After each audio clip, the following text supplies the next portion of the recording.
Hello everyone, नमस्कार। स्वागत है आप सबका महिंद्रास के ऑफिशियल यूट्यूब चैनल पर। मैं चांदी महिंद्रास तहे दिल से आप सबका स्वागत करती हूं। तो बज चुके हैं रात के 12 और हम अपने 10 दनादन क्वेश्चंस के साथ पूरी तरीके से रेडी हो चुके हैं। तो आई होप आप सब बढ़िया होंगे और बढ़िया से अपनी तैयारी कर रहे होंगे। और जितने भी मेरे प्यारे साथी जुड़े हुए हैं, कहाँ आ जाना है, कमेंट बॉक्स में आ जाना है जल्दी से और आंसर देना स्टार्ट कर देना है। पहला क्वेश्चन आ रहा है आपकी कंप्यूटर स्क्रीन पर, वो ये है।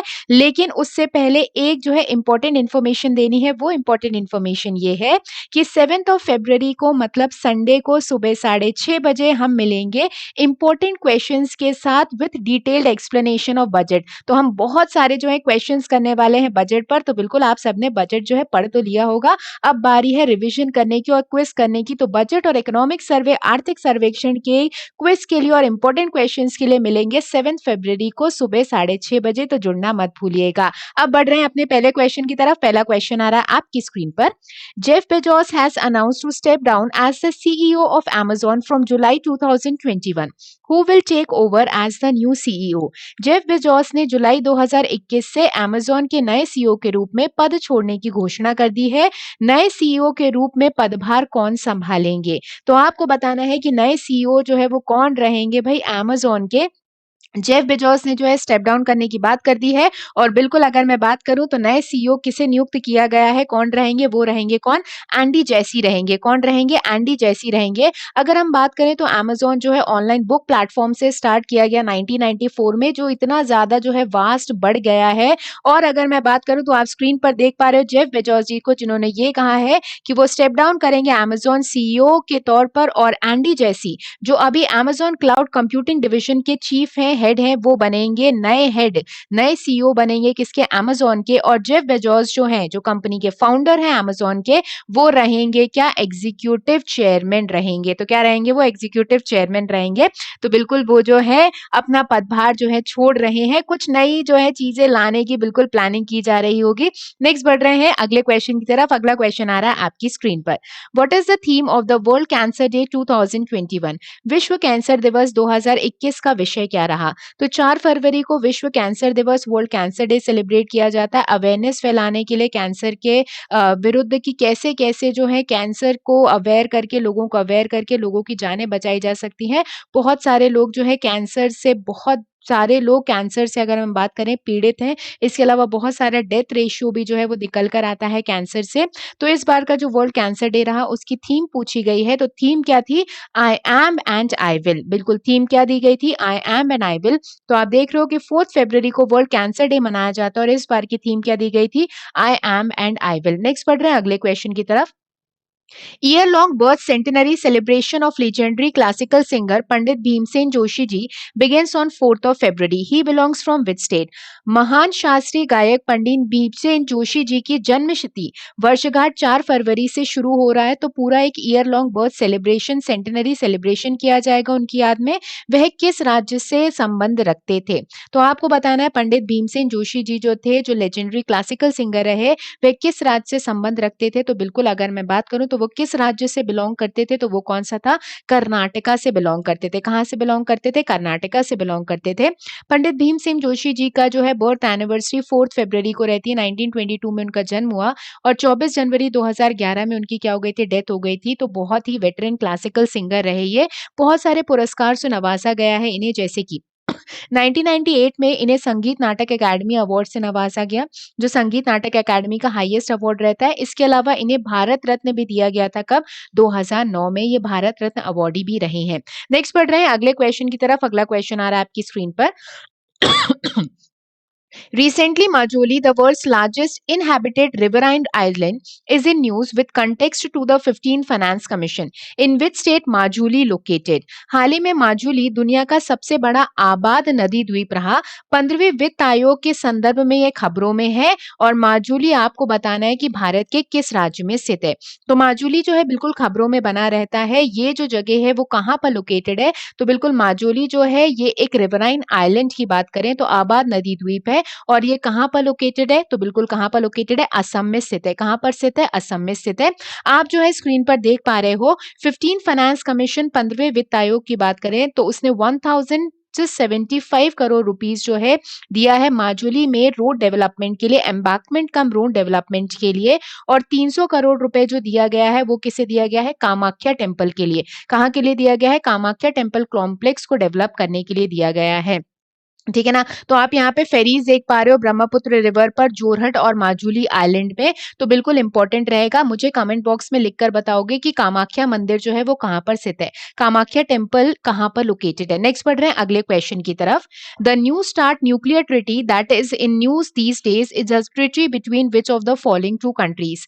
नई स्टार्ट परमाणु संधि जो इन दिनों खबरों में है, वह एक संधि है जो किन किन देशों के बीच में है। तो आपको बताना है कि स्टार्ट न्यूक्लियर ट्रीटी जो है, स्टार्ट का फुल फॉर्म क्या है? Strategic arms reduction treaty. Strategic arms reduction treaty, arms and ammunitions को रिड्यूस करना है, कम करना है।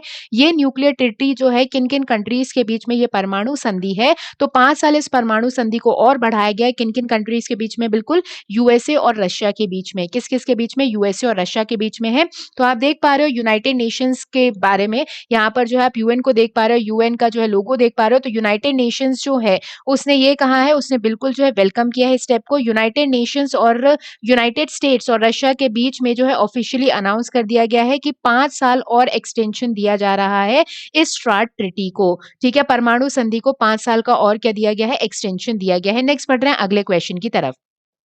The inaugural ceremony for the Aero India 2021, Asia's largest aerospace and defense exhibition, is being held at Air Force Station Yelahanka, Bangalore between 3 to 5 February 2021. The first edition of the Aero Show was held in which year? Aero India 2021 Asia का सबसे बड़ा aerospace और रक्षा प्रदर्शनी का उद्घाटन 3 फरवरी से लेकर 5 फरवरी तक चलेगा, जिसके बीच में जो है बहुत सारे एयरफोर्स वायु सेना के जो है इक्विपमेंट्स उन्हें दर्शाया जाएगा। ये कहाँ पर हो रहा है? एरो इंडिया शो, ये हो रहा है बेंगलुरु में। आपको बताना है कि एरो शो जो है एरो इंडिया का, इसका पहला संस्करण किस वर्ष में आयोजित किया गया था? फर्स्ट एडिशन जो है एरोस्पेस का कहाँ पर, या फिर हम बात करें तो फर्स्ट एडिशन किस वर्ष में आयोजित किया गया था? तो बिल्कुल अगर मैं बात करूं तो पहला एडिशन जो है, पहला संस्करण वो कब आयोजित किया गया था? 1996 में आयोजित किया गया था। और ये जो 2021 वाला एयर इंडिया शो है, ये इसका कौन सा एडिशन है? 13th एडिशन है। कौन सा एडिशन है? 13th एडिशन है। और इस बार की थीम क्या है? The runway to a billion opportunities, the runway to a billion opportunities. Next question. India's first amputee clinic has been launched in which city? Bharat का पहला एम्प्यूटी क्लिनिक किस शहर में शुरू किया गया है? तो एम्प्यूटी की अगर मैं बात करूं तो ये जो है किससे रिलेटेड होता है? डायसेक्शन, विकलांगता से रिलेटेड होता है। तो आप यहाँ पे एक बच्चे को देख पा रहे हो जिसके पैर को क्या किया गया है? रिप्लेस किया गया है। तो ऐसा देश का सबसे पहला एम्प्यूटी क्लिनिक जो है वो कहाँ पर लॉन्च किया गया है? तो कहाँ पर लॉन्च किया गया है? चंडीगढ़ में इसे लॉन्च किया गया है। ठीक है, तो इंडिया का फर्स्ट एम्प्यूटी क्लिनिक जो है वो चंडीगढ़ में क्या किया गया है? लॉन्च किया गया है, जहां पर जो है सर्जरी परफॉर्म की जाएंगी। नेक्स्ट पढ़ रहे हैं अगले क्वेश्चन की तरफ। Indo US joint military exercise Yudh Abhyas to begin in which place on 8th of February? Indo US संयुक्त सैन्य अभ्यास युद्ध अभ्यास 8 फरवरी से किस स्थान पर शुरू होगा? तो आपको बताना है कि इंडिया और यूएसए के बीच में जो युद्ध अभ्यास नाम की एक्सरसाइज है, मिलिट्री एक्सरसाइज, ये 8 फरवरी से किस स्थान में चालू की जाएगी? तो ये कहां पर स्टार्ट होगा? राजस्थान में स्टार्ट होगा। कहां पर स्टार्ट होगा? राजस्थान में स्टार्ट होगा। 8 फरवरी से लेकर 21 फरवरी तक 16वां edition Indo US joint military exercise का ये रहेगा। Next question. Recently, who acknowledged Atmanirbharta as Hindi word of the year 2020? हाल ही में किसने आत्मनिर्भरता को वर्ष 2020 के हिंदी शब्द के रूप में स्वीकार किया है? तो आत्मनिर्भरता word of the year, Hindi word of the year घोषित किया गया है 2020 का, किसके द्वारा? आपके पास ऑप्शन है कैम्ब्रिज, ऑक्सफोर्ड, विक्शनरी या फिर सबने कहा है ऐसा। तो आत्मनिर्भरता की बात करें तो ये Hindi word of the year है, किसने एक्नॉलेज किया है? बिल्कुल ऑक्सफोर्ड ने एक्नॉलेज किया है। किसने एक्नॉलेज किया है? ऑक्सफोर्ड ने। 2019 में संविधान जो रहा वो वर्ड ऑफ द ईयर रहा। अगर हम बात करें 2018 की तो नारी शक्ति, और 2017 में कौन सा रहा? आधार रहा है। 2017 में कौन सा रहा है? आधार रहा है। नेक्स्ट पढ़ रहे हैं अगले क्वेश्चन की तरफ। तो reserve bank has directed select NBFCs and urban cooperative banks to implement a risk-based internal audit system by which year? Reserve bank ने गैर बैंकिंग वित्तीय संस्थाएं और शहरी सहकारी बैंकों को कब तक एक जोखिम आधारित आंतरिक ऑडिट प्रणाली लागू करने का निर्देश दिया है? तो आरबीआई ने यह कहा है कि एनबीएफसीज और अर्बन कोऑपरेटिव बैंक्स जो हैं उन्हें अपने रिस्क से बचने के लिए एक इंटरनल ऑडिट सिस्टम जो है वो बनाना होगा कौन से वर्ष तक? तो ये अनाउंसमेंट किया गया है कब तक? मार्च 2022 तक। कब तक किया गया है? मार्च 2022 तक। तो आप जो है यहाँ पर देख पा रहे हो किसके बारे में? आरबीआई की न्यूज़ के बारे में। आरबीआई ने सिलेक्टेड एनबीएफसीज और अर्बन कोऑपरेटिव बैंक्स को ये कहा है कि उन्हें risk based internal audit system को क्या करना होगा? इंप्लीमेंट करना होगा। ऐसी एनबीएफसीज जिनकी एसेट साइज 5000 करोड़ से ज्यादा है और ऐसे अर्बन कोऑपरेटिव बैंक्स जिनकी एसेट साइज 500 करोड़ से ज्यादा है, उन्हें ये सिस्टम लागू करना पड़ेगा। मार्च 2022 से इंटरनल ऑडिट सिस्टम करना पड़ेगा जिससे वो इंटरनल कंट्रोल, रिस्क मैनेजमेंट और प्रॉपर गवर्नेंस फ्रेमवर्क बना सके। अगले क्वेश्चन की तरफ बढ़ रहे हैं। तो आज के 10 जनार्दन क्वेश्चन तो कंप्लीट हो चुके हैं, लेकिन कल का एक क्वेश्चन था। क्वेश्चन ये था कि सिक्किम जो है वो परफॉर्म करता है, वहां के लोग एक folk dance in the honour of Mount Kangchenjunga the guardian डायनिटी ऑफ द सिक्किमीज पीपल। तो वो कौन सा जो है डांस परफॉर्म किया जाता है? तो बिल्कुल सबके आंसर आए थे भाई, वो कौन सा डांस फॉर्म था? चूफाट डांस फॉर्म जो है वो परफॉर्म किया जाता है। बहुत बढ़िया। अब बढ़ रहे हैं आज के क्वेश्चन के लिए, और आज के क्वेश्चन का आंसर आप करेंगे कहां पर? कमेंट बॉक्स में। और क्वेश्चन आ रहा है आपके सामने, इंडिया में प्रोजेक्ट टाइगर की शुरुआत कब की गई थी? भारत में बाघ परियोजना की शुरुआत जो है वो कब की गई थी? प्रोजेक्ट टाइगर की शुरुआत कब की गई थी? आपको लिखकर बताना है कमेंट बॉक्स में। तो अभी और इसके बाद जब वीडियो खत्म हो जाएगा उसके नीचे कमेंट बॉक्स एक्टिव हो जाएगा, तो बिल्कुल आप लिखकर बताएंगे कि प्रोजेक्ट टाइगर की शुरुआत हमारे देश में भारत सरकार ने कौन से वर्ष में की थी। आज के सेशन को यहीं पे एंड करेंगे। ये कुछ अपकमिंग फरवरी के बैचेस हैं जो आने वाले वेडनेसडे से स्टार्ट हो रहे हैं। तो 10 फरवरी को जो है 5:30 से 7:30 वेस्ट बंगाल का एसआई कांस्टेबल, 3 से 5 एसएससी सीजीएल और सीएचएसएल का बैच, और 10:30 से 12:30 आईबीपीएस पीओ क्लर्क का नया बैच स्टार्ट हो रहा है।